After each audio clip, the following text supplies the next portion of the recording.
Can you actually defend yourself in court? No lawyer, no legal training, nothing? The answer involves a Supreme Court case from 1975 that most people have never heard of, and a rule about how bad you're legally allowed to be at your own defense that almost nobody knows exists. It starts with a man named Anthony Faretta. He was charged with grand theft in California. He didn't trust the public defender assigned to him. He believed the office was too overworked to actually fight for him. So weeks before his trial, he asked the judge for something simple: let me defend myself. At first, the judge actually agreed, but as the trial date got closer, the judge changed his mind, questioned Faretta about legal procedure, decided he wasn't capable, and forced a lawyer on him anyway. Even though Faretta never asked for one and didn't want one sitting at his table, Faretta was convicted. He appealed. The case went all the way to the highest court in the country, and the question in front of the justices was one nobody had fully and directly answered before. Does the Constitution actually let you walk into a courtroom alone, with zero legal training, and represent yourself? Here's what made this genuinely hard to decide. Every instinct in the legal system pushes the opposite direction. Judges see unrepresented defendants fumble basic procedure constantly. Prosecutors are trained professionals who do this for a living. The stakes, prison, sometimes a life sentence, are as high as they get. Common sense says, never let someone do this to themselves. The Supreme Court ruled anyway, in a 6-3 decision, yes.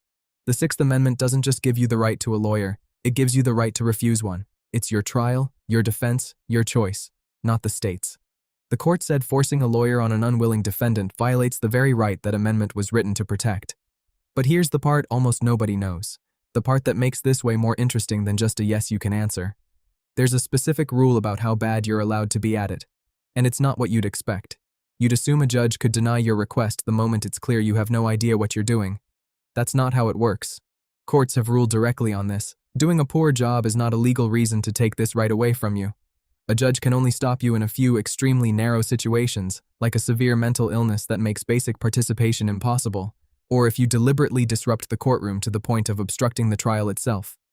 Being unskilled, unprepared, nervous, or likely to lose isn't one of them. The right belongs to you regardless of the outcome. There is one real requirement, though, and it's the part that actually protects people from themselves a little. Before a judge lets you proceed alone, they have to confirm your decision is knowing and intelligent. That means the judge has to walk you through exactly what you're giving up, the risks, the rules you'll be expected to follow with zero exceptions, and the fact that you'll get no special treatment just because you're not a lawyer.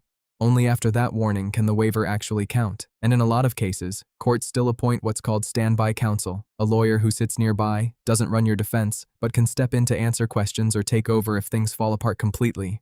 You're still the one in control. But the safety net exists. People have used this exact right in the most extreme cases imaginable. Ted Bundy represented himself in his own murder trial. It went about as badly as you'd expect. He cross-examined witnesses, gave legal arguments, and still lost.